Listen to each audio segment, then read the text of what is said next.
Desejamos a todos os nossos queridos amigos que a graça e a paz do nosso bondoso Deus e de seu amado Filho Jesus possa estar na vida de cada um. Para nós é um privilégio e uma honra muito grande ter a sua companhia conosco. Esperamos que você aprecie o conteúdo deste vídeo. Pedimos ainda a você que deixe seu like, não custa nada.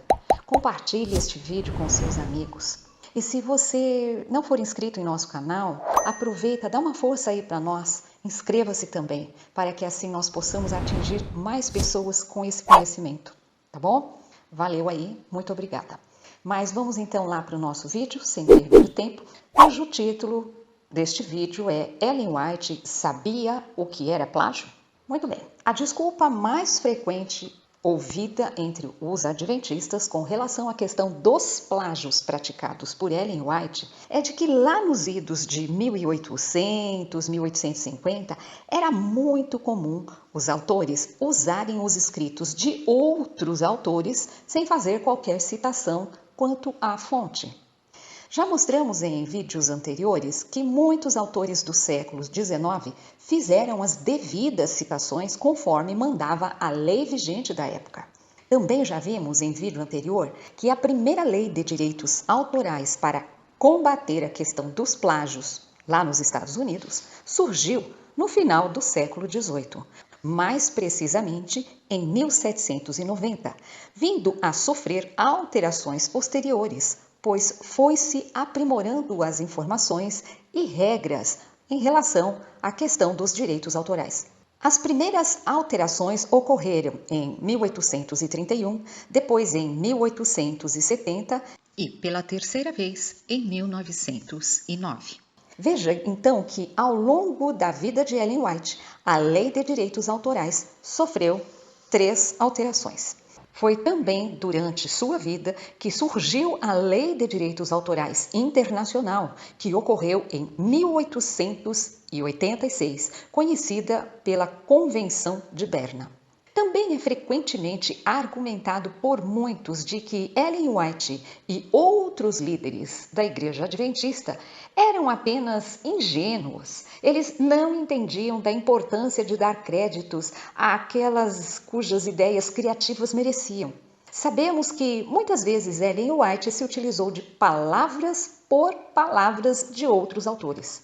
De forma exata, foram copiadas por ela, que usava e ainda depois atribuía tais palavras a si mesma e também à inspiração divina. Será isso verdade de que os primeiros adventistas, incluindo Ellen White, eram apenas ignorantes em relação à importância da questão sobre o plágio?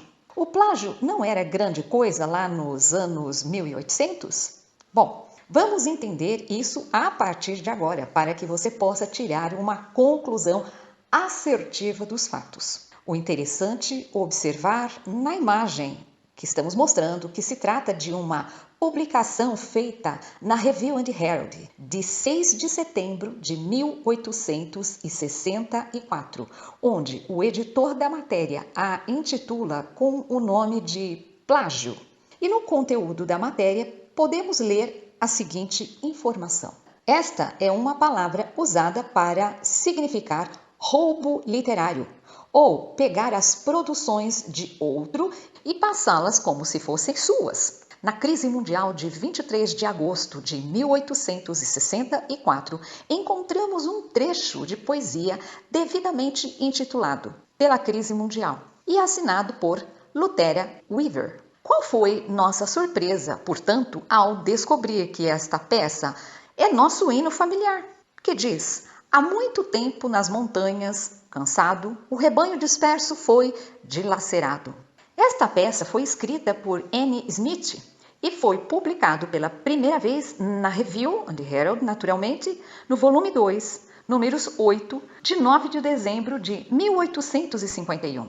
E está em nosso livro de hinos desde a primeira edição publicada posteriormente. Mas o pior de tudo é que esta peça está mutilada. Como se pode ver, a tal mulher chamada Lutera Weaver é acusada de roubo literário de um poema, ou melhor dizendo, de plagiar um hino da Igreja Adventista.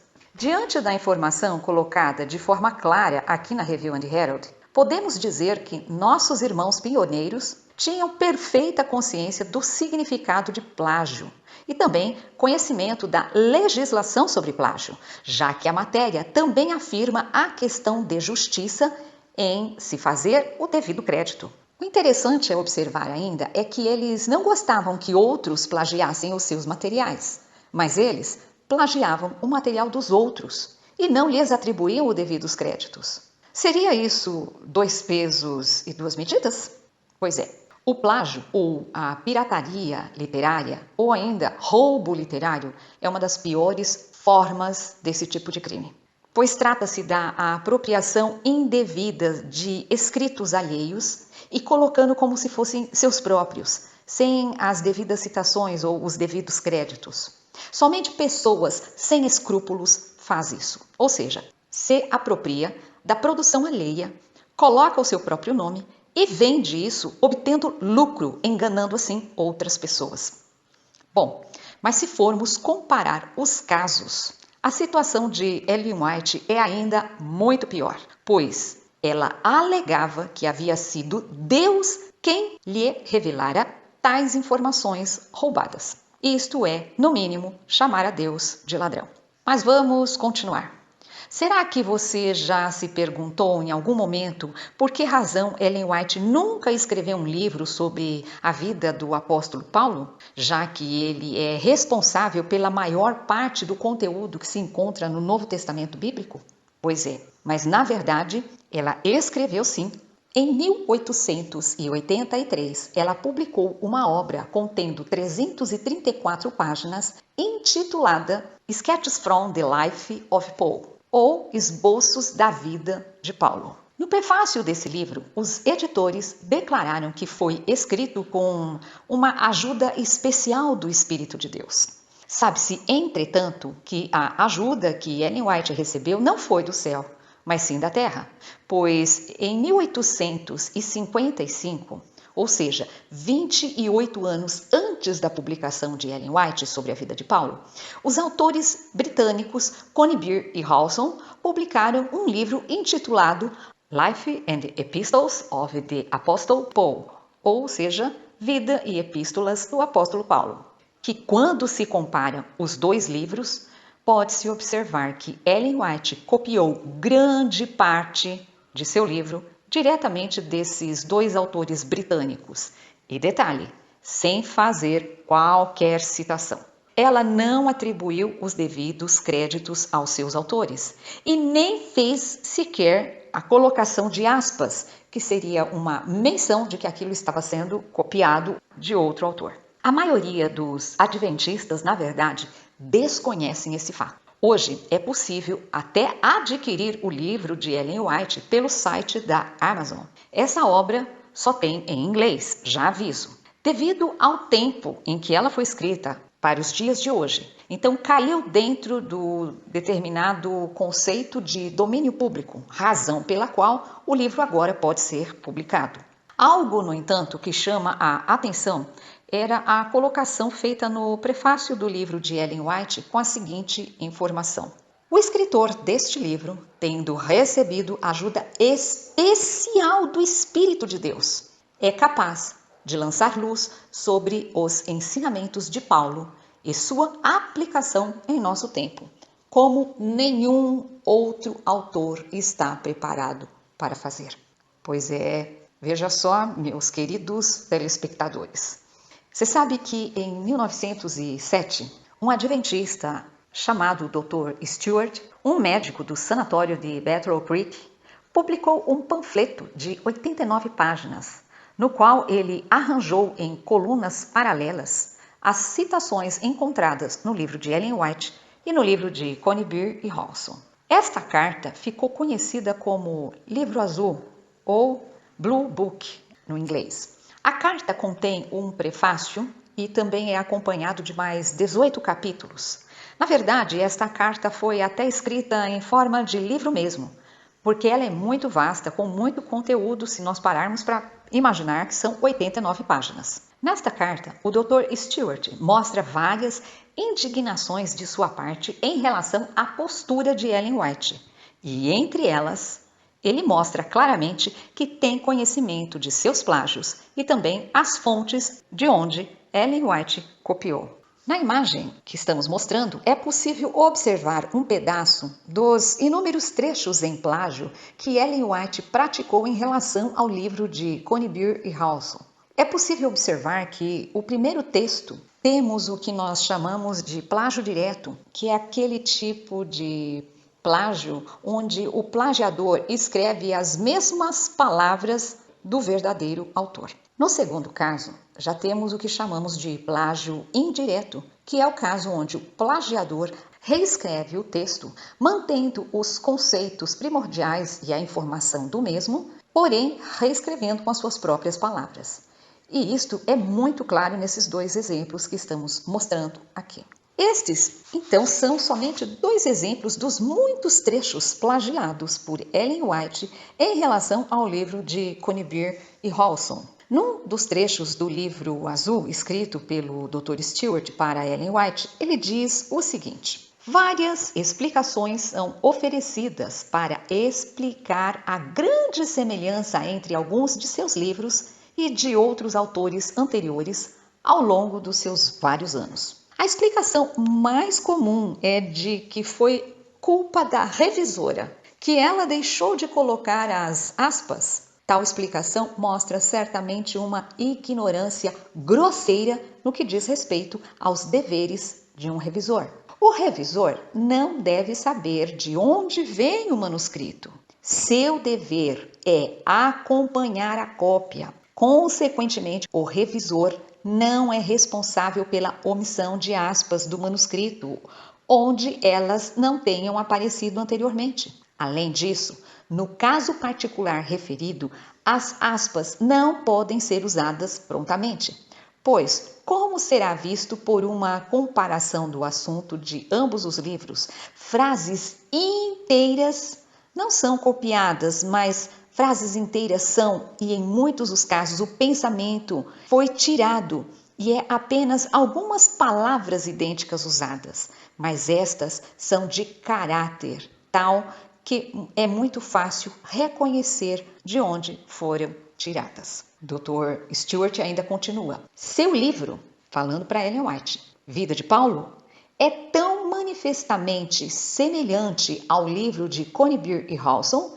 que não contém uma única declaração ou qualquer evidência de que tenha sido amplamente retirado do outro autor. Qual é a conclusão natural, então? Em relação ao seu grande conflito, ele está se referindo ao livro Grande Conflito, para as edições anteriores era o mesmo problema.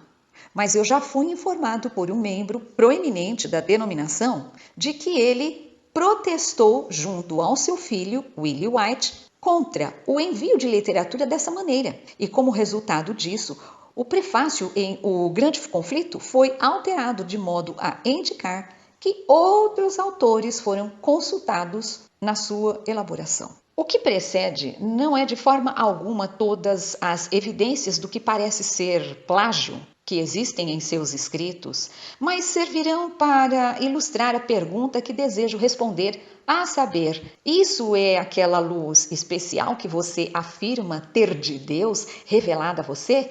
Pelo menos até certo ponto, através da sua leitura dos vários comentários e outros livros que tratam de assuntos religiosos? Em outro ponto de sua obra, de sua carta direcionada a Ellen White, o Dr. Stewart ainda questiona: visto que você é mensageira do Senhor, foi instruída a nos fazer este apelo, e visto que o Senhor disse que a ajudaria a responder a estas objeções e esclarecer o que parece ser intrincado, tomamos o Senhor como sua palavra e pedimos a você, como sendo sua mensageira, para fazer com que estas perplexidades sejam esclarecidas para nós. Em vista desses fatos, e há centenas de outros, perguntamos respeitosamente: existe um lado humano nos testemunhos? Em um outro trecho, o Dr. Stewart ainda diz o seguinte: descobri após indagação que o seu trabalho, Esboços da Vida de Paulo, não está mais impresso e não pode ser obtido, comprado, ele quis dizer. Em conversa com um cavalheiro que foi anteriormente membro da Review and Herald, descobri ao fazer perguntas que ele era da opinião de que os editores do livro de Conybeare e Howson solicitaram que a Review and Herald parasse de publicar o seu livro pela razão de que continha muito material idêntico e semelhante ao contido no livro de Conybeare e Howson. Muito bem. Após 2 edições, então, do livro Da Vida de Paulo, de Ellen White, este livro foi retirado de circulação. O pastor Daniels, que foi presidente da Associação Geral, discutiu o problema que o livro apresentava para os líderes da igreja na Conferência Geral sobre o Espírito de Profecia em 1919. Disse ele: agora você sabe algo sobre aquele livrinho Vida de Paulo? Você sabe a dificuldade em que nos metemos sobre isso? Nunca poderíamos reivindicar inspiração em todo pensamento e composição do livro, por isso ele foi jogado de lado, porque estava mal. Os créditos não foram dados às devidas autoridades e parte disto também se infiltrou no grande conflito, a falta de créditos. E na revisão desse livro, está se referindo então ao grande conflito, em relação à edição de 1911, quando foi feita a revisão, voltando à leitura então, e na revisão deste livro, estas coisas foram cuidadosamente analisadas e corrigidas. Ou seja, foram feita a colocação dos devidos créditos. Sim, e agora, vejam esta Vida de Paulo, continuou o pastor Daniels. Suponho que todos vocês saibam sobre isso e saibam quais acusações foram feitas contra ela. Ela aqui seria Ellen White. Acusações feitas de plágio, até mesmo pelos autores do livro Conybeare e Howson, e foram responsáveis para causar problemas à denominação, porque havia muito de seu livro colocado em A Vida de Paulo, sem nenhum crédito ou aspas.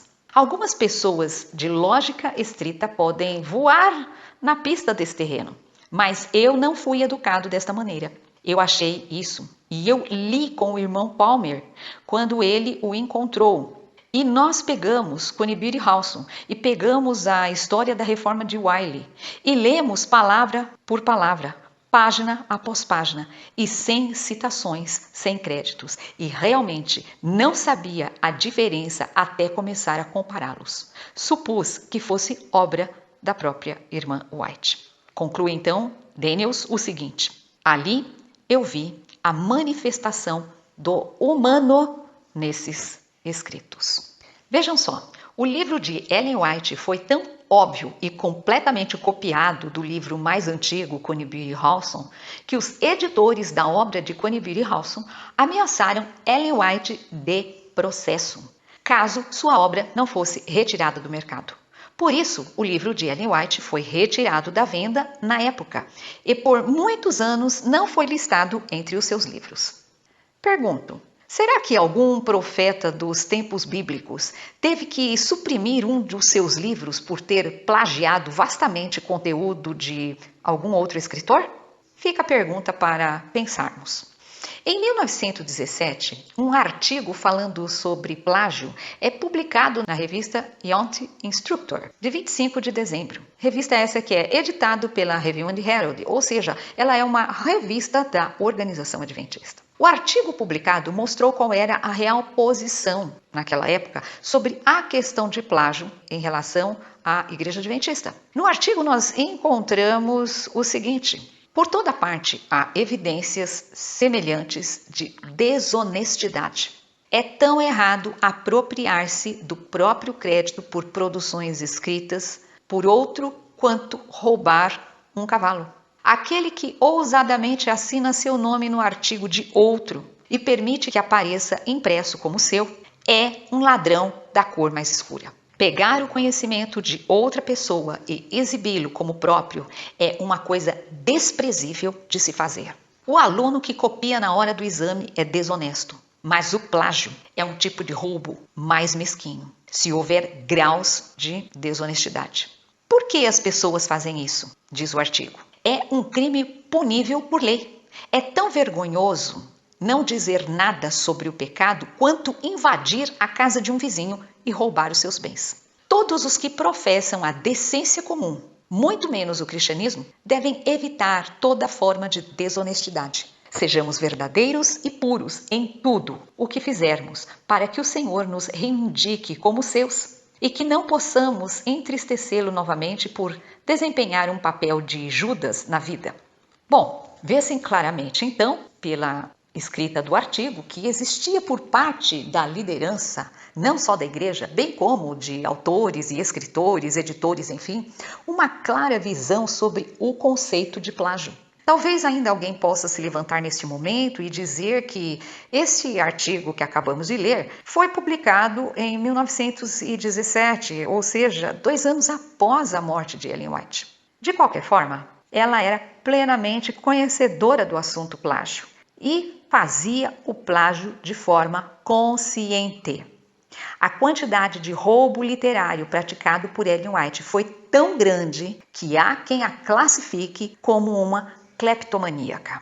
Olha que interessante. Em 1905, o Dr. David Paulson desejou usar um trecho do material de Ellen White em um artigo para a revista mensal The Lifeboat. Então ele entrou em contato com Ellen White solicitando autorização e a resposta foi enviada por Willie White, o filho de Ellen White, dizendo o seguinte: minha mãe me instrui a dizer a você que você pode ser livre para selecionar de seus escritos artigos curtos para The Lifeboat, ou o Barco Salva-Vidas, esse é o nome da revista. Ou você pode fazer trechos desses manuscritos e de seus escritos semelhantes em seus artigos, em cada caso dando o devido crédito. Então esta foi uma carta que Willie White mandou para o Dr. David Paulson, datada de 15 de fevereiro de 1905. Veja que aqui a forma escrita por Willie White é muito clara da resposta de Ellen White. Você pode usar sim dos meus escritos, desde que você faça menção do devido crédito, ou seja, aquilo que exige a lei. Pergunto novamente, é 2 pesos e 2 medidas ou não é?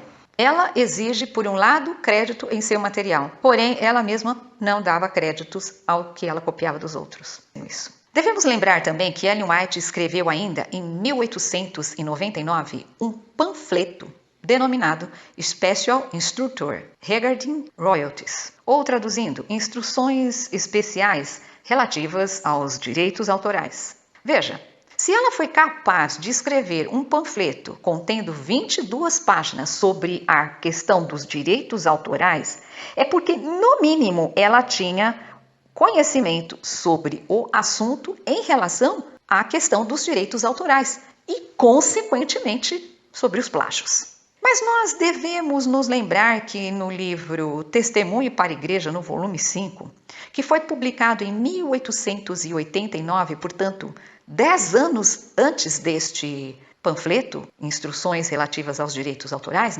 ela já tinha escrito algo sobre a questão de direitos autorais. Acompanhe comigo aqui neste texto, do Testemunho para a Igreja, no volume 5, página 563. Aqui ela escreve, o título é Direitos Autorais de Livros. Veja que ela fala, trabalhadores intelectuais possuem um capital concedido por Deus. O resultado de seu estudo pertence a Deus e não ao homem.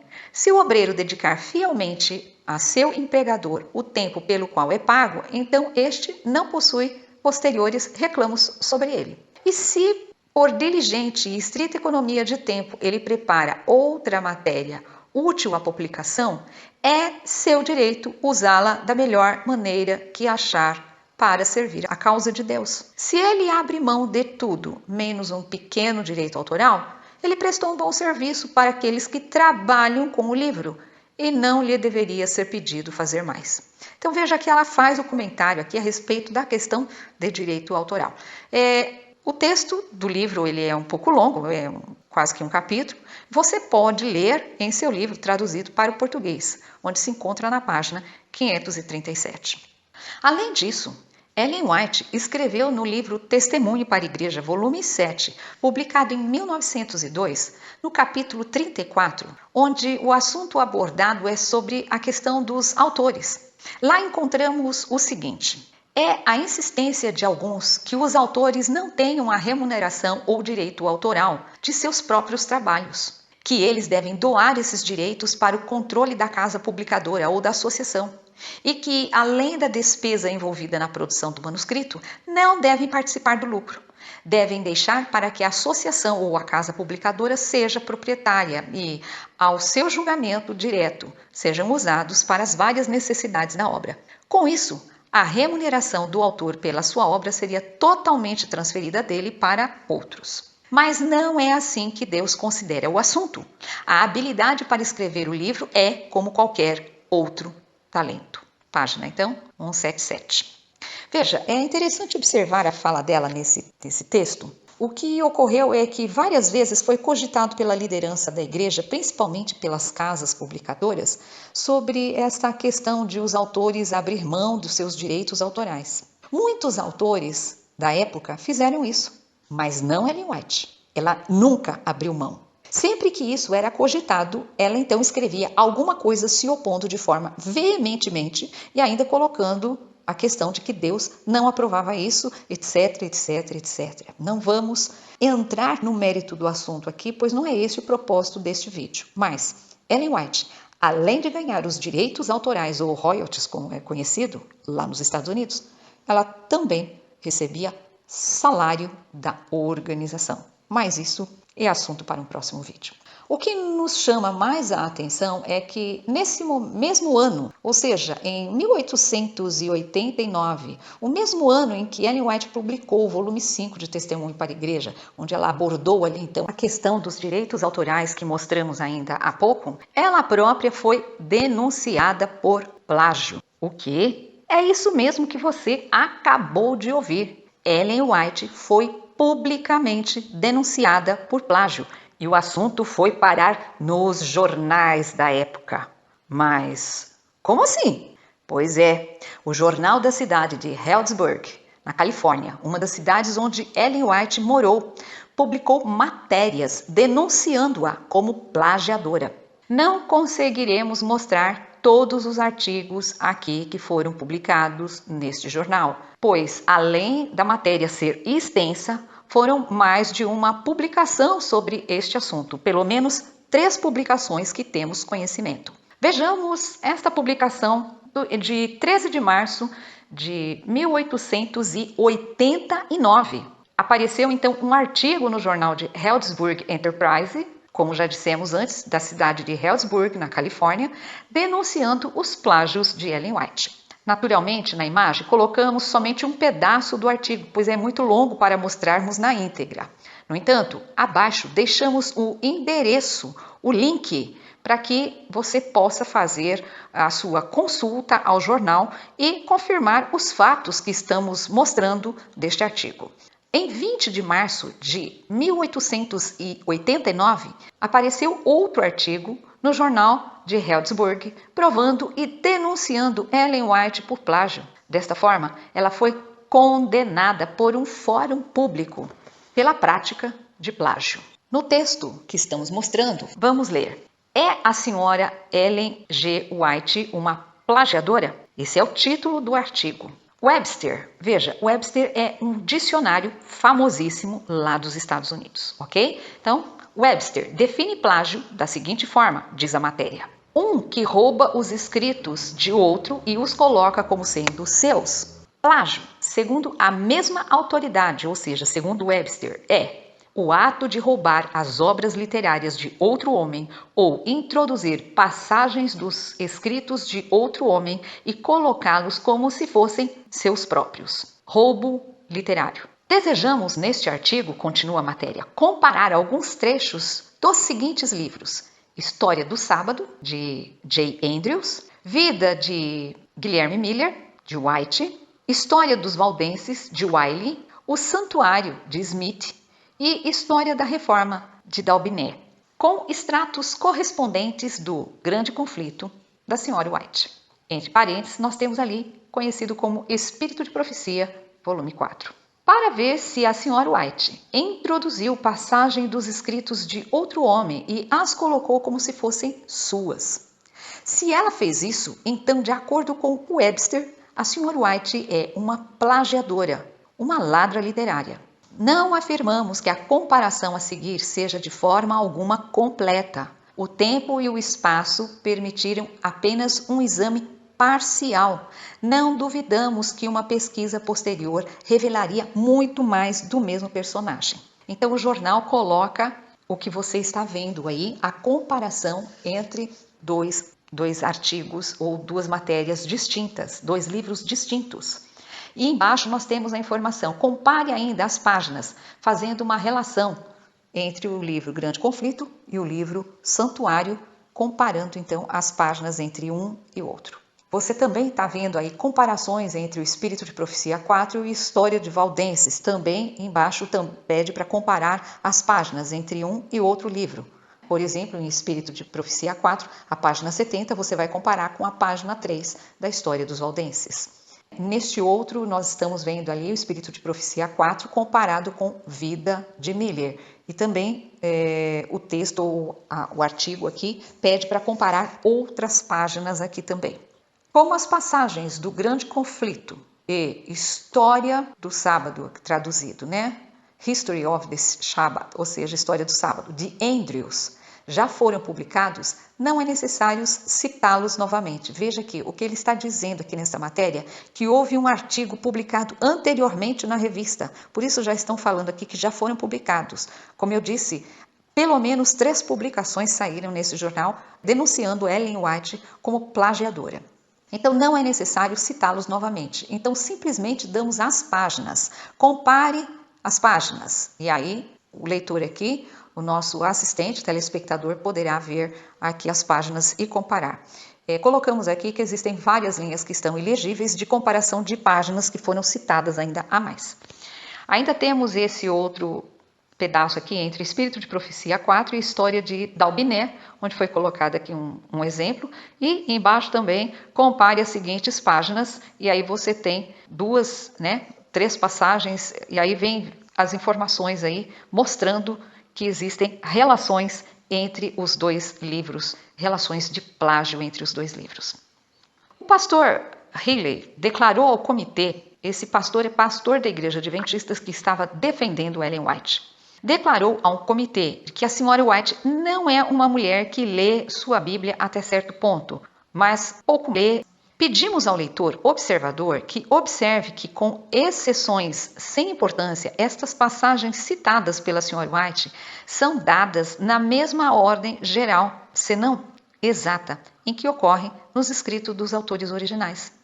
Seus pensamentos seguem consecutivamente os pensamentos dos autores originais, naturalmente. E aí o autor da matéria do jornal diz assim, olha, testemunha, ele chama de testemunha, pegue o Grande Conflito, né, nessas páginas, comparando então com Life of Miller, ou seja, a vida de Miller, né, nas páginas. Frequentemente suas palavras quer dizer as palavras de Ellen White, são exatamente as mesmas do autor original.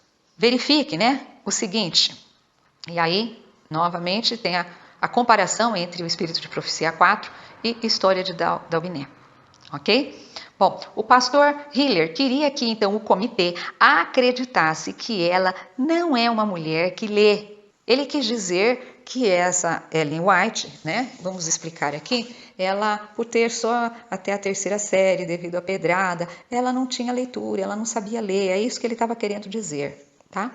E também pediu, o pastor Hiller pediu que acreditassem que os fatos históricos e até as citações foram dadas para ela em visão, sem depender de fontes comuns de informação. Olha que loucura, irmãos. Vejam só a que ponto chegou. Para defender o erro de Ellen White, ele chegou ao ponto de dizer, olha, Deus mostrou para ela em visão para ela copiar e plagiar determinado autor. Será que Deus realmente faria isso? A que nível chegamos? Continuando, observe que Wiley dá devido crédito quando cita a bula papal. E a Sra. White não fez isso. Certamente é digno de nota para dizer, no mínimo, que Wiley, um escritor sem inspiração, seja mais honesto neste particular do que a senhora White, que afirma que todos os fatos históricos e até mesmo as citações lhe são dadas em visão. Provavelmente, um caso de visão defeituosa. Agora nós perguntamos, nenhum crítico literário, julgando pelas citações apresentadas e uma comparação das passagens indicadas, das citações indicadas, não concluiria que a senhora White, ao escrever o seu grande conflito, tinha diante de si os livros abertos e deles tirava ideias e palavras? Perguntamos ao leitor sincero se sustentamos nossa posição. Ela não é condenada por introduzir passagens dos escritos de outro homem e colocá-las como suas? Se assim for, provamos o ponto em questão e, de acordo com Webster, a senhora White é uma plagiadora e ladra literária. Queridos, esta é a matéria, é um trecho da matéria que foi publicado então no jornal de Helzburg Enterprise. Veja, o assunto da questão de plágio publicado então nos jornais foi tão séria que o jornal de 13 de março de 1889, esta matéria ocupou 4 colunas na segunda página do jornal. Imagina o tamanho do jornal, 4 colunas inteiras. 4 colunas inteiras é muita informação que foi colocada ali. Diante dos fatos então aqui apresentados, nós questionamos a você, que é o nosso telespectador e ouvinte. Ellen White era inocente sobre a questão de plágio? Ela não sabia o que significava plágio? Nos anos de 1800, as pessoas realmente davam pouca importância à questão do plágio? Essas questões você responde. Em nosso próximo vídeo, faremos uma espécie de continuidade ao assunto sobre a questão dos plágios de Ellen White e vamos mostrar mais alguns detalhes desconhecidos sobre este assunto para você. Portanto, você não pode perder o nosso próximo vídeo. Fique ligado para acompanhar e conhecer um pouco mais sobre este assunto. Um grande abraço e que Deus te abençoe. Até breve.